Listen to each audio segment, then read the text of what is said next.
21শে জুলাই কিন্তু অন্য রকমের 21শে জুলাই ছিল, কারণ একাধিক 21শে জুলাই আমরা দেখতে পাচ্ছি। সেখান থেকে কোথাও গিয়ে কি মমতা বন্দ্যোপাধ্যায় 21শে জুলাই সার্থক? আজকের দিনটি আমরা যারা তৃণমূল কংগ্রেস করি তাদের জন্য একটি পরিপূর্ণ দিন। আজকের 21শে জুলাই দিনটি সব দিক দিয়ে সার্থক। 21শে জুলাই এমন একটি দিন যেটা আমাদের কাছে কোনো রাজনৈতিক কর্মসূচি বললে ভুল হবে। এই দিনটা আমাদের কাছে একটা আবেগের দিন, কারণ নেত্রী সেদিন 1993 সালে লড়াইয়ে নেমেছিলেন এবং মানুষের গণতন্ত্র রক্ষার লড়াই ছিল। সেই লড়াইয়ে কিছুজন শহীদকে আমরা হারাই। সেই শহীদ তর্পণ প্রত্যেক বছর নেত্রী করেন। নেত্রী ডাক দেন পুরো পশ্চিমবঙ্গ জুড়ে তৃণমূল কংগ্রেসের যারা কর্মী সমর্থক তারা এসে উপস্থিত হয়।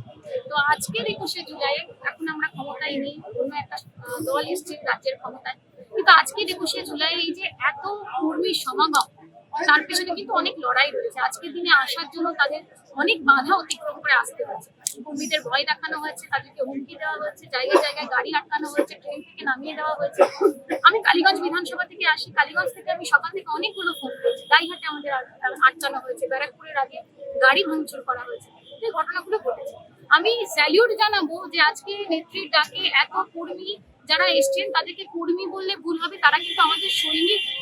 কারণ তারা এত ভয়কে, চমকানি, দমকানি সমস্ত কিছুকে উপেক্ষা করে কিন্তু আজকে এখানে বুক চিতিয়ে মাথা উঁচু করে এসে উপস্থিত হয়েছে মমতা বন্দ্যোপাধ্যায়ের হাতকে শক্তিশালী করার জন্য। আমার কর্মীদের প্রতি স্যালিউট রইল, কুর্নিশ রইল। নেত্রী আমাদের দিক নির্দেশনা দিয়েছেন, প্রতি বছরের মতোই সেই দিক নির্দেশনাকে পাথেয় করে আমরা আগামী দিনের পথ চলতে দৃঢ় সংকল্প। মানুষের অধিকার রক্ষার লড়াই, পশ্চিমবঙ্গের সংস্কৃতি রক্ষার লড়াই, পশ্চিমবঙ্গকে রক্ষার লড়াই, যেখানে যেখানে মানুষের প্রয়োজন হবে নেত্রী যেভাবে আমাদের পথ দেখাবে আমরা পথে থাকবো মানুষের পাশে। মেয়র রোডে যে 21শে জুলাই হচ্ছে, সেই 21শে জুলাই বেশিরভাগ চেয়ারই আজকে ফাঁকা দেখা গেল। দেখুন, তৃণমূল কংগ্রেস 21শে জুলাই প্রত্যেকবার করে। নেত্রীর পাশে কত জনসমর্থন আছে আজকের দিন তার প্রমাণ। গণতন্ত্রে কালকে দিল্লিতে একটা ভীষণ ইন্টারেস্টিং জিনিস হয়েছে, যেটা দেখে আমি ভীষণভাবে আনন্দিত। যখন আমরা একটুখানি ভেঙে পড়ি যে হয়তো রাষ্ট্রশক্তি মাথাচাড়া দিচ্ছে, তখনই প্রমাণ হয়ে যায় যে গণতন্ত্রে কিন্তু মানুষই শেষ কথা বলে, আর মমতা যেখানে সেখানেই জনতা। দিদি, শহীদ পরিবারকে